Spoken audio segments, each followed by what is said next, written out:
서울의 여름은 거대한 찜통 같았다. 아스팔트에서 피어오르는 지독한 열기가 도시 전체를 질식시킬 듯했고 쉴 새 없이 울어대는 매미 소리는 고막을 찢을 듯 날카로웠다. 이글거리는 태양 아래 17살의 여고생 이서연은 민트색 낡은 스쿠터를 몰고 있었다. 뜨거운 아스팔트 열기에 반사되어 스쿠터에 칠은 희미하게 빛을 잃어가고 있었다. 그녀는 짧은 소매의 하얀 교복 블라우스에 회색 주름 치마를 입고 있었다. 바람이 불 때마다 치맛자락이 살짝 들썩였고 무릎까지 오는 흰색 양말과 평범한 검은색 노퍼는 영락없는 고등학생의 모습이었다. 그녀의 등 뒤에는 어머니 김지숙 씨가 시장에서 사온 채소가 담긴 비닐봉지를 들고 앉아 있었다. 50대의 지숙 씨는 짙은 갈색의 편한 블라우스와 통 넓은 바지를 입고 머리에는 햇볕을 가리기 위한 책 넓은 모자를 쓰고 있었다. 그녀는 연신 손등으로 땀을 닦아냈다. 평소처럼 활기 넘치던 도시는 오늘따라 유난히 숨 막히게 느껴졌다. 마치 곧 터질 듯한 위험의 전조가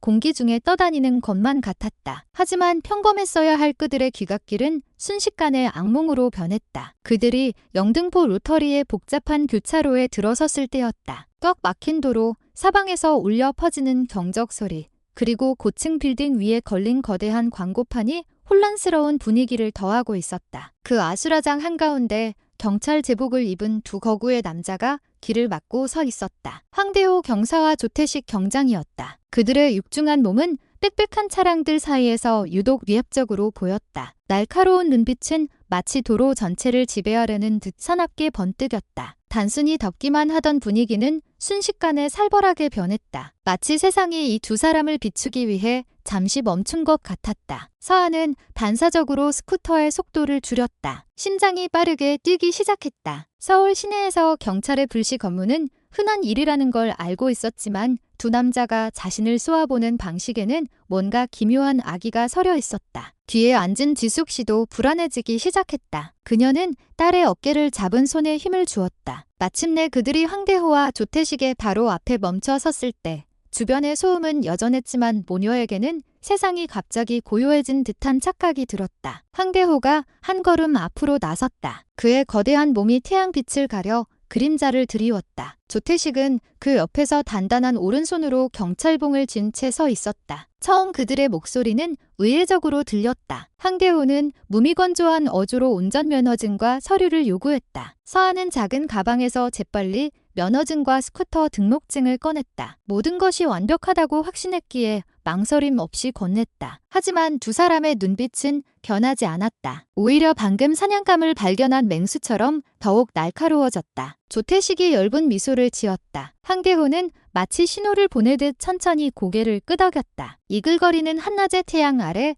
서아와 그녀의 어머니는 다른 종류의 냉기를 느꼈다. 거기에는 숨겨진 의도가 있었고 교묘하게 설치된 덫이 있었으며 아직 완전히 모습을 드러내지 않은 위험이 도사리고 있었다. 모든 서류가 완벽했음에도 불구하고 황대호는 갑자기 말투를 바꿨다. 그는 무표정한 얼굴에 거짓을 가득 담은 채 서아가 이전 교차로에서 차선을 위반했다고 몰아붙였다. 그 비난은 명백히 날조된 것이었다. 서아는 복잡한 도심 속에서 교통법규를 철저히 지키며 조심스럽게 스쿠터를 몰았기 때문이다. 서아의 얼굴은 수치심 때문이 아니라 제복을 입은 자들이 던지는 파렴치한 모함에 대한 분노와 당혹감으로 붉게 달아올랐다. 책 넓은 모자 아래 지숙 씨는 숨을 고르려 애썼다. 그리고는 나지막한 목소리로 그 비난이 사실이 아니라고 말했다. 하지만 한 어머니의 부드러운 말은 황대호의 돌 같은 마음에 아무런 영향도 주지 못했다. 그의 시선은 오히려 두 사람의 불안을 즐기는 듯 더욱 냉소적으로 변했다. 옆에 서 있던 조태식은 곧바로 긴장감을 고조시켰다. 그는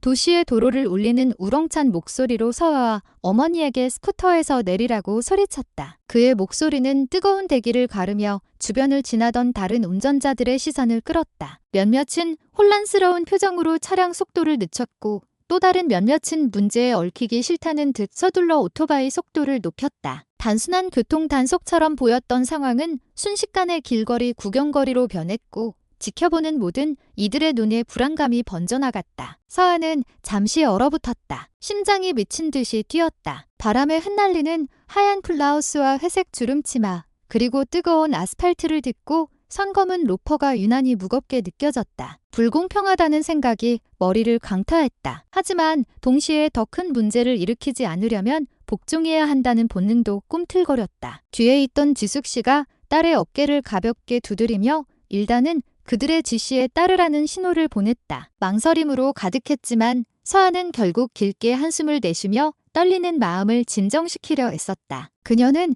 천천히 민트색 스쿠터를 길가에 세웠다. 그녀와 어머니는 모든 것을 태워버릴 듯한 태양 아래 섰다. 주변 사람들의 시선이 더욱 집중되었다. 일부는 속삭이기 시작했고 일부는 그저 넋을 잃고 지켜볼 뿐이었다. 황대호는 포식자의 눈으로 그들을 위아래로 훑어보았다. 조태식은 마치 무언가를 할 준비가 되었다는 듯 경찰봉을 더 꽉 쥐었다. 서아는 마음속으로 깨달았다. 이것은 더 이상 서류나 교통 위반에 관한 문제가 아니었다. 훨씬 더 큰 위험이 기다리고 있었고 그날 오후는 훨씬 더 끔찍한 일의 시작에 불과했다. 서아의 민트색 스쿠터가 완전히 그들의 손에 넘어가자 황대호의 얼굴은 더욱 흉포하게 변했다. 그는 차가운 어조로 충격적인 말을 내뱉었다. 스쿠터를 돌려받고 싶으면 벌금으로 200만 원을 내야 한다는 것이었다. 그 목소리는 도시의 소음 속에서도 또렷하게 들렸고 지나가던 몇몇 운전자들은 의아한 표정으로 고개를 돌렸다. 단순한 차선 위반 벌금으로 200만 원이라니. 그것은 상식 밖의 금액이었고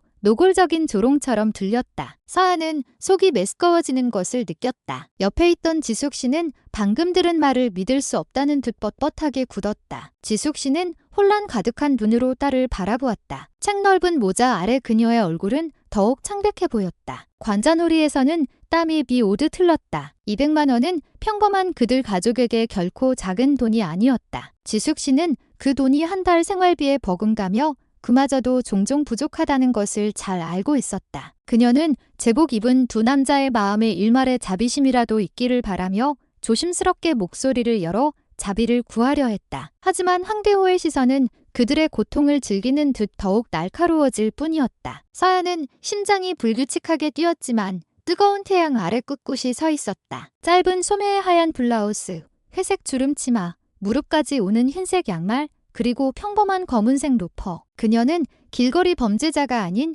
평범한 학생처럼 보였다. 하지만 그 순간 그녀에게서 용기가 솟아났다. 그녀는 떨리는 눈으로 황대호와 조태식을 마주 보았지만 목소리는 단호했다. 저희는 잘못한 거 없어요. 그 돈 못 내요. 그 말은 바싹 마른 입술에서 흘러나왔지만 그녀의 마지막 자존심을 지키는 방패가 되었다. 그 거절은 분위기를 순식간에 팽팽하게 만들었다. 황대호가 조태식을 힐끗 쳐다보았다. 두 사람은 의미심장하고 차가운 미소를 주고받았다. 그 미소는 단순한 조롱이 아니었다. 그것은 바로 이 순간을 기다려왔다는 신호였다. 그동안 억눌러왔던 폭력성을 마음껏 분출할 기회. 거대한 도시의 혼잡 속에서 모여들기 시작한 시민들의 어리둥절한 시선 아래 제복을 입은 두 공권력은 법의 집행자에서 먹잇감을 앞에 둔 포식자로 돌변했다. 서아와 그녀의 어머니는 거짓된 혐의뿐만 아니라 훨씬 더 끔찍한 폭력에 직면하게 된 것이다. 처음부터 분노에 찬 얼굴로 서 있던 조태식이 갑자기 아무런 경고도 없이 서아를 향해 손을 휘둘렀다. 짝소름 끼치는 소리와 함께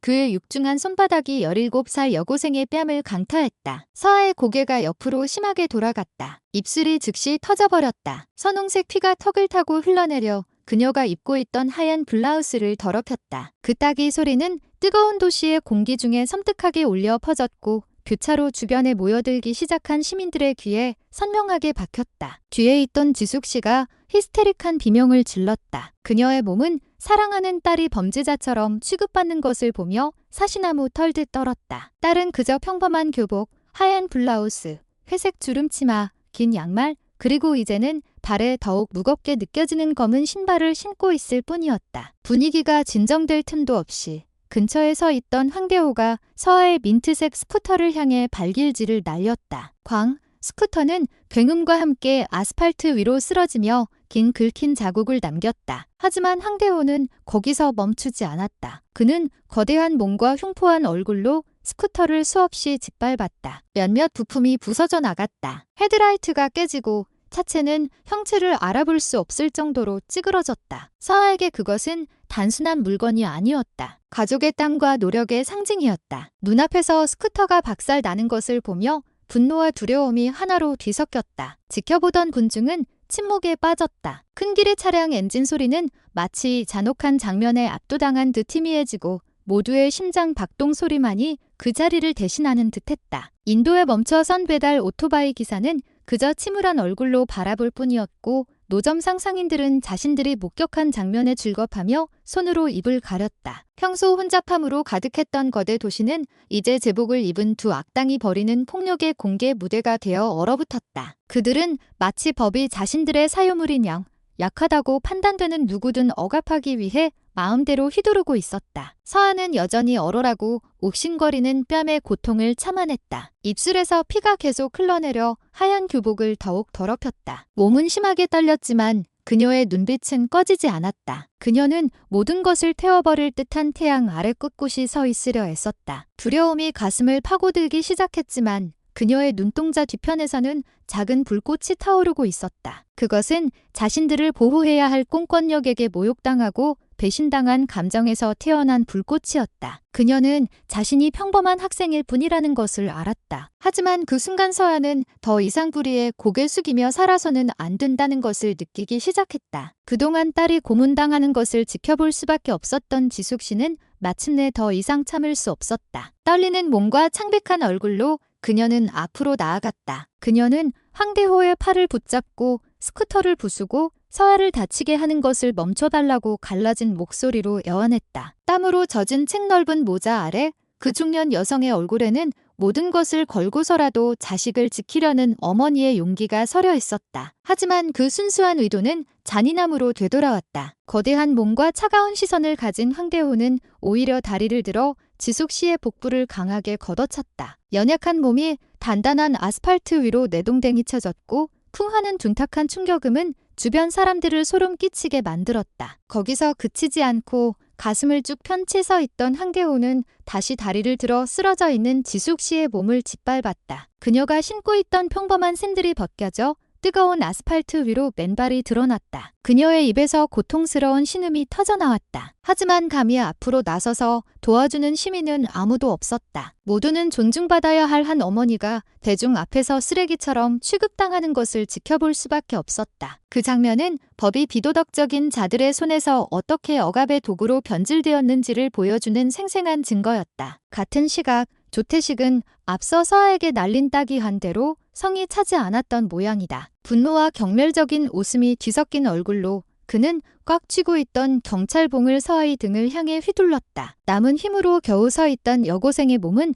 앞으로 휘청였다. 퍽 경찰봉이 등을 내리치는 소리가 너무나도 커서 지켜보던 모든 이들이 숨을 죽였다. 순식간에 서아는 아스팔트 위로 쓰러졌다. 그녀의 몸은 무력하게 축 늘어졌다. 입술에서는 앞선 따기로 인해 여전히 피가 흐르고 있었다. 그 비극을 목격한 시민들은 공포에 질려 얼어붙었다. 어떤 이는 두 손으로 입을 막았고 어떤 이는 더 이상 볼 수 없다는 듯 고개를 돌렸다. 몇몇 용감한 이들이 휴대폰을 들어 촬영했지만 다음 목표가 될까 두려워 떨리는 손으로 몰래 할 뿐이었다. 거대한 도시의 혼잡 속에서 평소 경적 소리와 상인들의 외침으로 가득했던 거리에는 이제 쓰라린 현실만이 남았다. 어머니는 짓밟히고 딸은 기절했으며 제복을 입은 두 공권력은 만족스러운 웃음을 터뜨리며 꼿꼿이 서 있었다. 마치 세상이 자신들의 것인 양. 황대호와 조태식의 웃음소리는 번잡한 교차로에 크게 울려 퍼졌다. 마치 서아와 지숙 씨의 고통이 그들을 즐겁게 하는 값싼 연극이라도 되는 듯했다. 두 사람의 얼굴은 만족감으로 가득했다. 그들이 입고 있는 경찰 제복은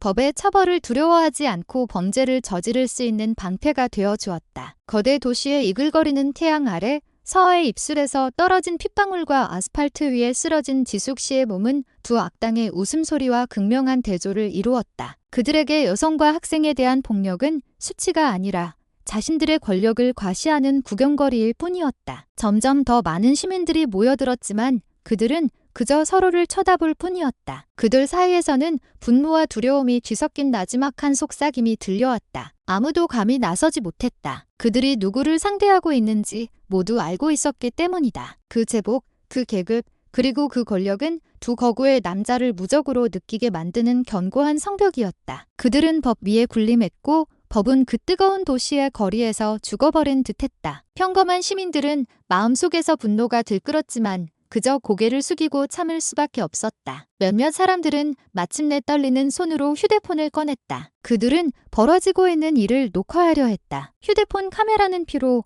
얼룩진 흰색과 회색 교복을 입고 기절한 서아, 그리고 짓밟혀 헝클어진 책 넓은 모자를 쓴 채 갈색 옷을 입고 쓰러진 지숙 씨를 비추었다. 하지만 그들은 가방 뒤나 다른 사람의 등 뒤에 숨어서 몰래 촬영했다. 발각될 경우 휴대폰을 빼앗기고 심지어 자신들마저 폭력의 희생양이 될 수 있다는 것을 모두 알고 있었기에 두려움은 엄청났다. 그날 오후 평소 바쁜 교통으로 가득했던 도시의 거리는 잔혹한 권력의 무대로 변했다. 주변의 우뚝 솟은 고층 빌딩들은 얼어붙은 군중 위로 그림자를 들이우며 말없는 증인이 되었다. 평소 활기 넘치던 노점상들의 목소리는 사라지고 공포에 질린 시민들의 숨소리만이 남았다. 황대호와 조태식은 마치 누구도 자신들을 막을 수 없다는 것을 모두에게 보여주려는 듯 만족스러운 얼굴로 꼿꼿이 서 있었다. 그날 도시의 심장부에서 법은 제복 입은 두 악당의 웃음소리 아래 무너져 내렸다. 잠들지 않는 거대 도시의 분주함 속에서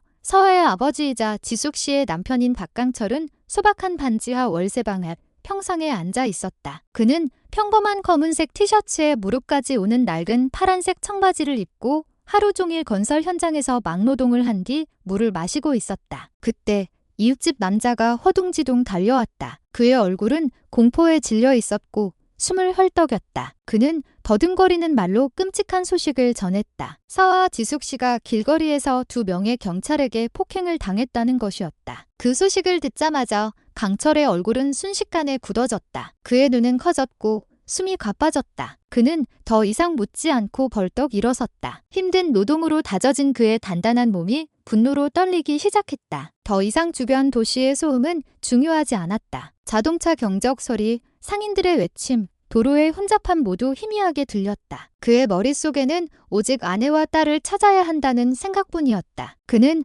마침 지나가던 시내버스에 뛰어 올라탔고 기사에게 시립병원으로 최대한 빨리 가달라고 소리쳤다. 그의 심장은 두려움과 분노가 뒤섞여 매 순간 불타오르는 듯했다. 도심에 위치한 거대한 병원에 도착하자마자 강철은 차가운 형광등이 켜진 긴 복도를 달려갔다. 코를 찌르는 소독약 냄새, 하얀 타일 바닥 위를 빠르게 구르는 들것 바퀴 소리가 그의 불안을 증폭시켰다. 그가 병실 문을 열었을 때 그의 눈은 그 자리에 얼어붙었다. 그곳에는 멍든 얼굴과 상처투성이 몸으로 지숙 씨가 힘없이 누워 있었다. 그녀의 책넓은 모자는 헝클어져 있었고 갈색 옷은 먼지와 피로 얼룩져 있었다. 옆 침대에는 서아가 의식을 잃은 채 누워 있었다. 흰 블라우스, 회색 치마, 긴 양말, 그리고 발에 아직 심겨진 검은 로퍼까지 그녀의 교복은 앞부분이 말라붙은 피로 더럽혀져 있었다. 그 광경은 강철의 심장을 그 어떤 것보다도 깊게 찔렀다. 지숙 씨가 천천히 고개를 돌려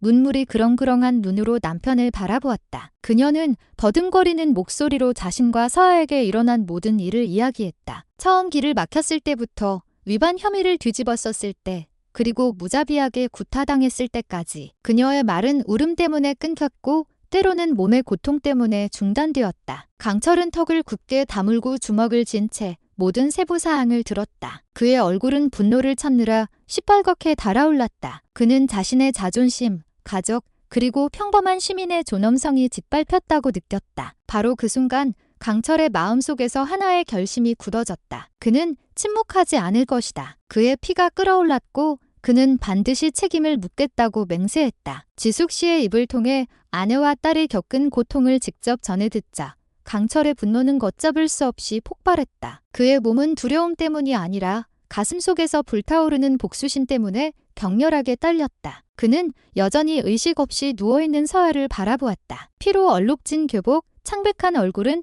마치 복수를 간청하는 듯했다. 한편 지숙 씨는 강철을 진정시키려 애썼다. 하지만 그녀의 뺨을 타고 흐르는 눈물은 오히려 남편의 분노에 기름을 부었다. 그는 양손을 너무나도 세게 쥐어 손마디가 하얗게 될 정도였다. 그의 마음속에서 하나의 맹세가 터져나왔다. 정의는 실현되어야 한다. 설령 자신의 목숨을 걸어야 할지라도. 더 이상 기다릴 수 없었던 강철은 병원 의자에서 일어섰다. 땀으로 축축한 검은 티셔츠가 그의 몸에 달라붙었고 무릎까지 오는 파란 청바지는 그의 크고 단단한 발걸음을 편하게 해주었다. 그는 굳은 얼굴, 날카로운 눈빛으로 병실을 나섰다. 그의 모든 발걸음은 무거웠지만 목표로 가득 차 있었다. 병원 복도에서 그와 마주친 사람들은 그에게서 뿜어져 나오는 단호한 기운을 느끼고 고개를 돌렸다. 복잡한 도시의 소음은 그의 귀에 들리지 않았다. 그는 경적 소리도 꽉 막힌 교통도 신경 쓰지 않았다. 그의 생각은 오직 하나였다. 황대호와 조태식을 찾아내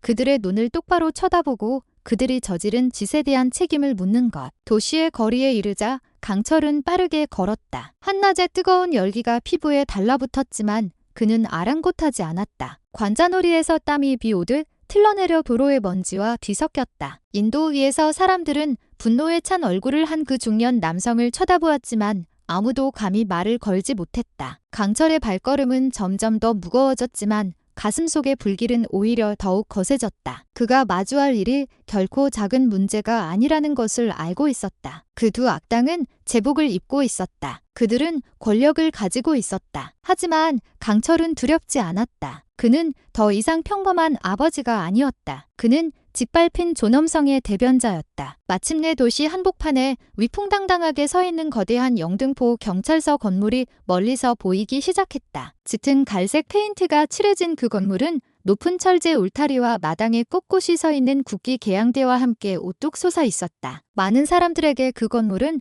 법과 보호의 상징이었다. 하지만 강철에게 그 건물은 이제 부패에 속을 갈색 옷을 입은 두 마리의 늑대가 그의 가족을 잡아먹은 후 숨어있는 곳으로 변해 있었다. 가슴을 쭉 펴고 단호한 발걸음과 날카로운 눈빛으로 강철은 경찰서 정문을 향해 다가갔다. 그의 분노는 더 이상 억누를 수 없었다. 그는 자신을 막으려는 그 누구와도 맞설 준비가 되어 있었다. 강철의 발걸음은 도시 한가운데 위풍당당하게 서 있는 거대한 경찰서 앞에서 멈췄다. 짙은 갈색 페인트가 칠해진 건물은 영등포 경찰서라고 선명하게 쓰인 커다란 간판과 함께 웅장해 보였다. 높고 검은 철제 울타리가 솟아 있었고 마당 중앙에는 국기 계양대가 서 있었으며 몇 대의 경찰차가 깔끔하게 주차되어 있었다. 하지만 그 격식 있는 외관 뒤에서 강철은 다른 기운을 느꼈다. 소름이 돋게 하는 차가운 기운이었다. 그는 분노로 가득 찬 가슴을 안고 안으로 들어섰다. 제복을 입은 경찰들이 분주하게 오가는 로비를 지나쳤다. 그의 얼굴은 굳어 있었고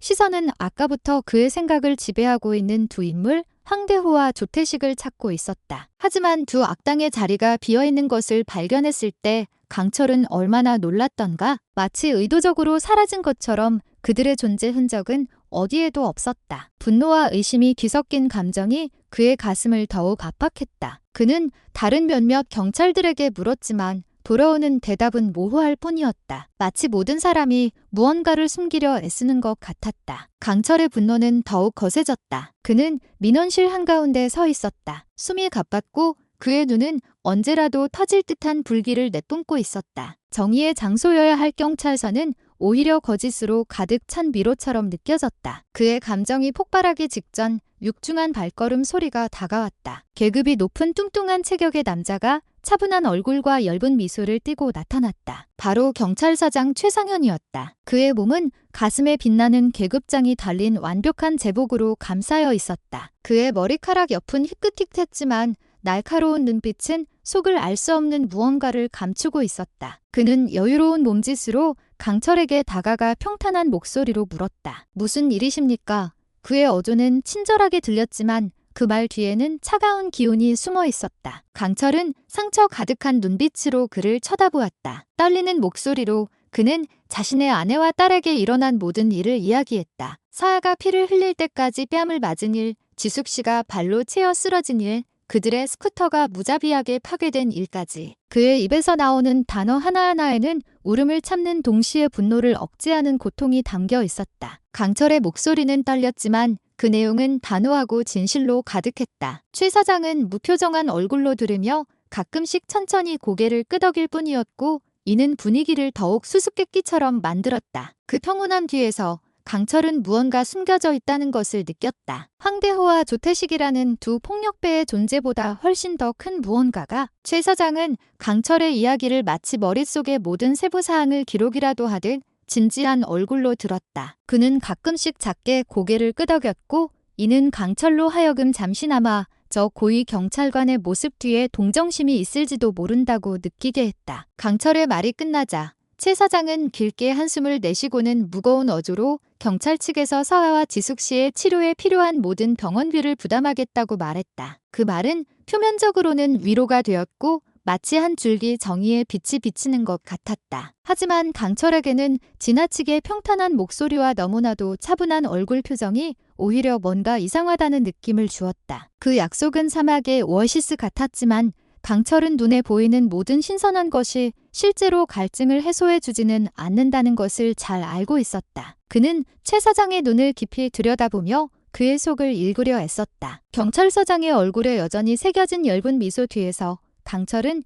일관성 없는 무언가를 발견했다. 그것은 진심이 아니라 한 평범한 시민의 분노를 잠재우기 위한 달콤한 말에 불과했다. 밖에서는 도시의 차량 소음이 여전히 시끄럽게 들려왔다. 사이렌 소리가 오갔고 세상은 그가 겪고 있는 고통에 무관심한 듯했다. 강철은 자신이 진정으로 변호받는 것이 아니라 그저 달래지고 있을 뿐이라는 생각에 뻣뻣하게 서 있었다. 무거운 발걸음으로 강철은 그 방을 나섰다. 경찰서 복도의 분위기는 텅 빈 듯했다. 머리 위에 하얀 형광등은 오히려 차가운 느낌을 더했다. 그의 모든 발걸음은 타일 바닥에 울려 퍼지며 아직 풀리지 않은 그의 마음을 따라다녔다. 서아의 창백한 얼굴과 지숙 씨의 약한 몸이 다시 그의 머릿속에 떠올랐다. 그리고 최 서장의 약속은 그 상처를 덮기에는 충분하지 않은 것 같았다. 그는 돈으로 지불할 수 있는 병원비가 아니라 진짜 정의를 원했다. 그는 황대호와 조태식이 자신의 두 눈앞에서 책임을 지는 것을 보고 싶었다. 하지만 그가 방을 떠나 멀어질수록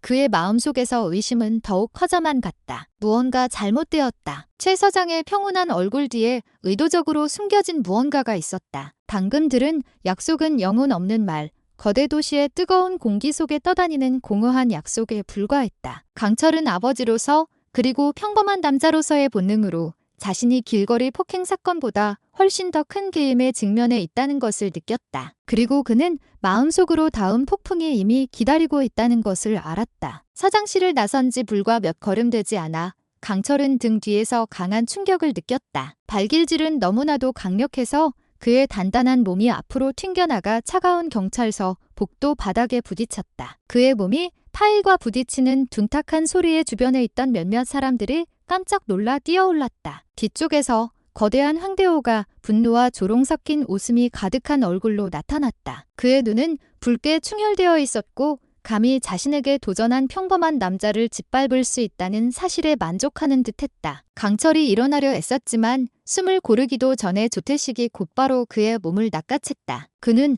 우악스러운 손으로 강철을 그 긴 복도를 따라 거칠게 끌고 갔다. 강철의 팔은 마치 사냥감을 끌고 가듯 잡아당겨졌고 그의 몸은 바닥에 반복해서 부딪히며 상처에서 피가 흘러나왔다. 바닥을 내리찍는 조태식의 구둣발 소리와 강철의 신음소리가 뒤섞여 소름 끼치는 분위기를 자아냈다. 다른 경찰들은 그 광경을 보고도 바쁜 척하며 침묵했다. 마치 그 장면이 권력으로 가득 찬 이 건물 안에서는 일상적인 풍경이라도 되는 듯했다. 마침내 강철의 몸이 밖으로 끌려 나왔을 때 경찰서 정문이 활짝 열렸다. 이글거리는 햇빛이 곧바로 그의 눈을 멀게 했다. 하지만 온몸으로 퍼져나가는 고통은 한낮의 더위보다 더 지독했다. 조태식은 그를 마당까지 계속 끌고 갔고 그가 입고 있던 검은 티셔츠는 여러 군데 찢어졌다. 무릎까지 오는 청바지는 먼지로 더러워졌고 무릎은 까져서 선홍색 피가 햇볕에 글린 검은 피부를 더럽혔다. 황대호는 뒤에서 낄낄거리며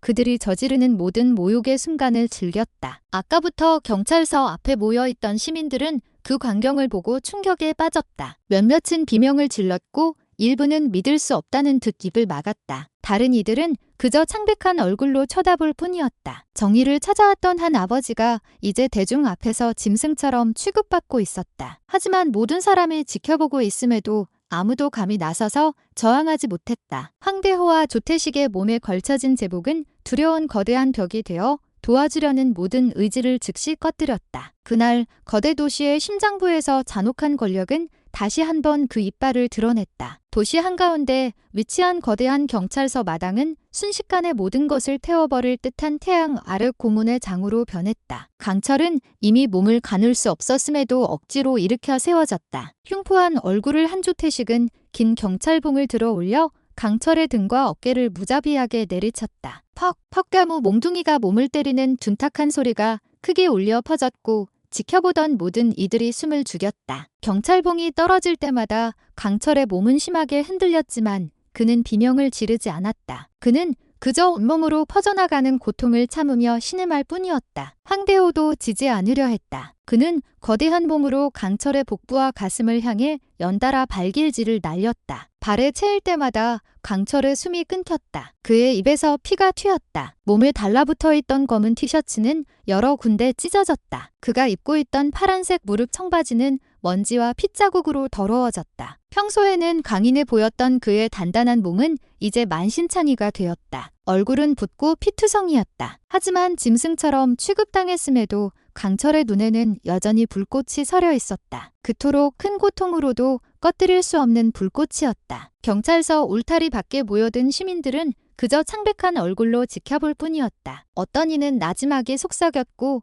어떤 이는 휴대폰을 꽉 쥐고 녹화하려 했었다. 하지만 대부분은 감히 다가가지 못하고 그 자리에 얼어붙어 있었다. 만약 저항했다가는 자신들의 운명도 강철과 같아질 것이라는 것을 알고 있었기 때문이다. 경찰서 앞도로는 평소 경적 소리로 시끄러웠지만 이제는 조용해졌다. 마치 도시 전체가 여둡고 수치스러운 사건을 지켜보고 있는 듯했다. 모욕의 정점으로 황대호와 조태식은 만신창이가 된 강철의 몸을 경찰서 마당에 굳기 개양대로 끌고 갔다. 그들은 거칠게 그의 두 손을 밧줄로 묶어 마치 방금 체포된 범죄자처럼 그를 매달아 놓았다. 그들의 목소리가 크게 울려 퍼지며 지켜보는 시민들에게 경고했다. 똑똑히 기억해둬. 감히 우리한테 대드는 놈은 누구든 이렇게 될 줄 알아. 그 말은 채찍처럼 날아와 시민들의 마음에 두려움과 동시에 분노를 새겼다. 그날 오후 거대 도시의 중심부에서 법은 모욕당했고 강철은 세상 앞에서 짓밟힌 평범한 시민의 상징이 되었다. 도로에서의 잔혹한 사건이 있은 지 몇 시간 후 시립병원의 분위기는 여전히 분주함으로 가득했다. 한 병실에서 아까부터 의식을 잃고 있던 서아가 마침내 눈을 떴다. 시야는 흐릿했고 머리는 반복해서 맞은 것처럼 무거웠으며 온몸이 발끝부터 등까지 쑤셨다. 그녀는 여전히 피와 먼지로 얼룩진 교복을 입고 있었다. 하얀 블라우스, 회색 주름치마, 긴 양말, 그리고 아직 벗지 못한 검은 로퍼까지. 의식이 돌아오기 시작했을 때 그녀의 머릿속에 가장 먼저 떠오른 것은 고통이 아니라 아버지의 모습이었다. 나지막한 목소리로 서아는 침대 옆에 앉아있던 어머니를 불렀다. 지숙 씨가 고개를 돌렸다. 그녀의 얼굴은 여전히 멍투성이었고 책 넓은 모자는 헝클어져 있었으며 눈은 울음으로 부어 있었다. 서아는 더듬거리며 물었다. 아빠는 어디 계세요? 그 질문에 지숙 씨는 숨이 멎었다. 그녀는 대답이 서아를 더욱 불안하게 만들 것이라는 것을 알았지만 거짓말을 할 수는 없었다. 나지막한 목소리로 그녀는 마침내 강철의 책임을 묻기 위해 혼자 경찰서로 갔다고 말했다. 그 말은 즉시 서아의 피를 차갑게 만들었다. 여전히 흐릿했던 서아의 눈이 갑자기 커졌다. 그녀는 몸이 여전히 무겁고 머리가 어지러웠음에도 불구하고 일어나려 애썼다. 아빠 혼자서요.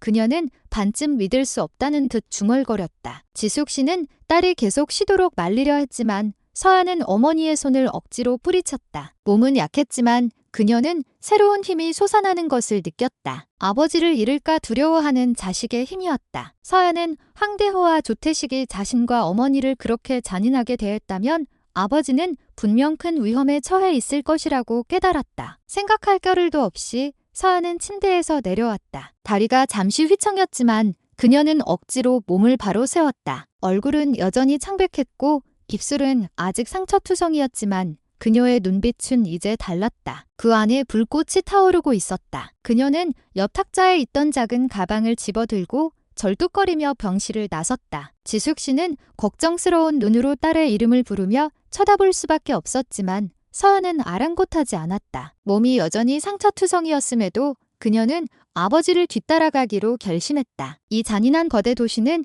아직 그들을 시험하는 것을 끝내지 않았고 서아는 진짜 싸움이 이제 막 시작되었다는 것을 알았다. 절뚝거리는 발걸음으로 서아는 도시 한가운데에 있는 거대한 경찰서 마당에 도착했다. 굳기 개양대에 묶여있는 아버지의 모습을 본 순간 그녀의 몸은 마치 벼락을 맞은 듯했다. 강철은 손이 묶인 채 서 있었다. 얼굴은 피투성이었고 몸은 시퍼렇게 멍들었으며 검은 티셔츠는 여러 군데 찢어져 있었다. 무릎까지 오는 파란 청바지는 먼지로 더러워져 황대호와 조태식이 그에게 얼마나 잔인한 짓을 했는지 증명하고 있었다. 그 광경에 서아의 눈은 크게 뜨였고 숨이 가빠졌으며 피가 격렬하게 끓어올랐다. 몸의 모든 고통은 순식간에 사라졌다. 그 자리는 아버지가 모욕당하는 것을 본 자식의 순수한 분노로 채워졌다. 생각할 겨를도 없이 서아는 국기 개항대에서 멀지 않은 곳에 서 있던 황대호를 향해 달려갔다. 여전히 교복을 입고 있던 그녀의 작은 몸,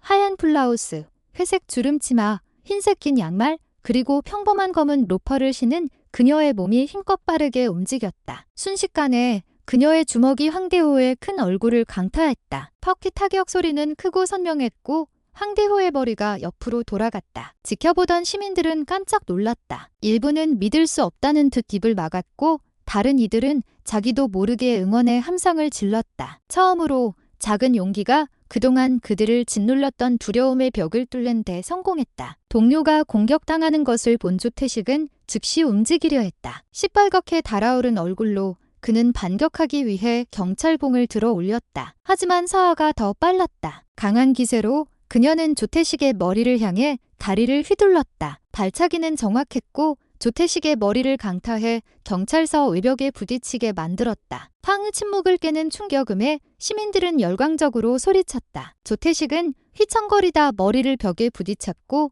벽에는 작은 균열이 생겼다. 거대한 몸이 쓰러지자 지켜보던 모든 이들이 큰 환호성을 질렀다. 시민들의 환호성은 평소에는 위압적이었던 경찰서 마당에 울려 퍼졌다. 그들은 서아의 용기뿐만 아니라 억눌려왔던 자신들의 분노가 마침내 분출구를 찾았기 때문에 환호했다. 아까까지만 해도 두려움으로 청백했던 얼굴들은 이제 희망으로 빛나기 시작했다. 그들은 만신창이가 되었음에도 불구하고 잔인한 공권력에 맞서 싸우는 용감한 여고생을 보았다. 그 용기는 전염되어 시민들은 불의에 맞서 싸울 수 있다는 믿음을 갖기 시작했다. 그날 오후 거대 도시의 심장부에서 한 10대 소녀의 분노는 그동안 침묵했던 평범한 시민들의 용기를 일깨우는 데 성공했다. 떨리는 손으로 서아는 즉시 국기 개항대의 아버지를 묶고 있는 밧줄에 매듭을 잡았다. 몸이 여전히 아팠지만 그녀의 손가락은 빠르게 움직였다. 거친 매듭이 마침내 풀리고 강철은 그 수치스러운 자세에서 천천히 미끄러져 내렸다. 몸은 상처투성이었고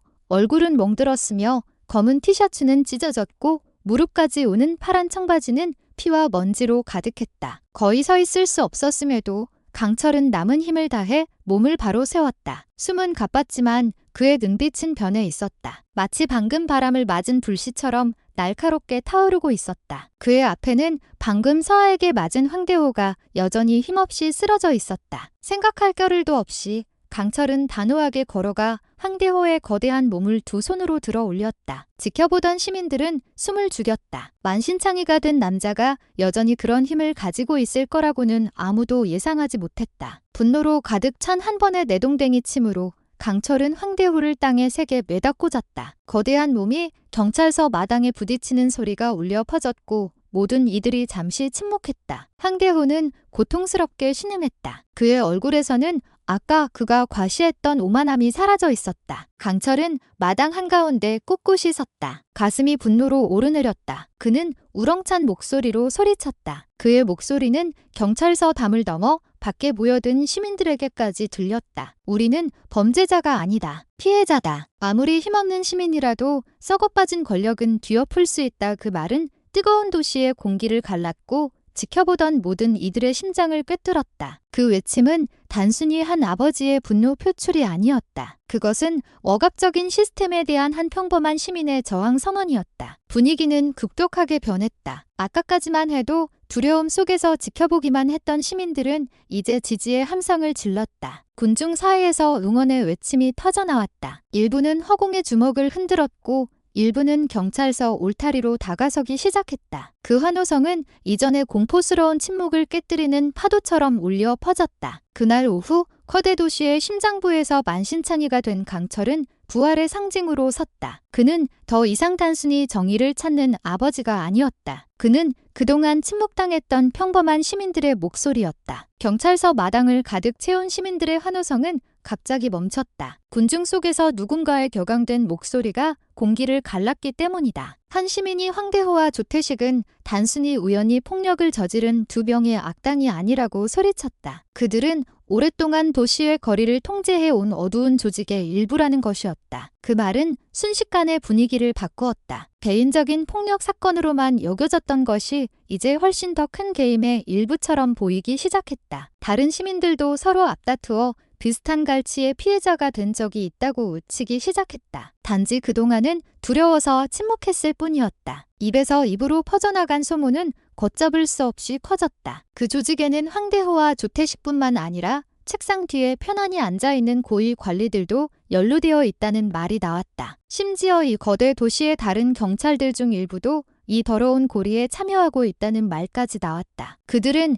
자신들의 권력과 사적인 이익을 지키기 위해 눈과 귀 그리고 입을 닫았다. 차량의 혼잡함으로 가득한 거리, 진보의 상징이어야 할 오뚝 솟은 빌딩들은 사실 도시 법체계의 부패를 가리는 얇은 막에 불과했다. 그리고 모든 이들의 시선을 한 곳으로 모이게 한 이름이 들려왔다. 최상현. 이전에 차분하게 서서 친절한 얼굴로 강철에게 도움을 약속했던 바로 그 경찰서장이 그 조직을 보호하는 대우로 지목되었다. 시민들은 최상현의 허락 아래 황대호와 조태식의 모든 범죄가 묵인되고 심지어 보호받았다고 큰 소리로 비난했다. 분위기는 순식간에 살벌해졌다. 완벽한 제복과 가슴에 높은 계급장을 단 채 서 있던 최상현은 갑자기 관심의 중심이 되었다. 희망으로 가득 찼던 시민들의 시선은 이제 의심과 분노로 가득 차 변했다. 최상현의 얼굴은 변하지 않았다. 여전히 무표정했고 얇은 미소는 상황을 더욱 섬뜩하게 만들었다. 시민들이 해명을 요구하는 동안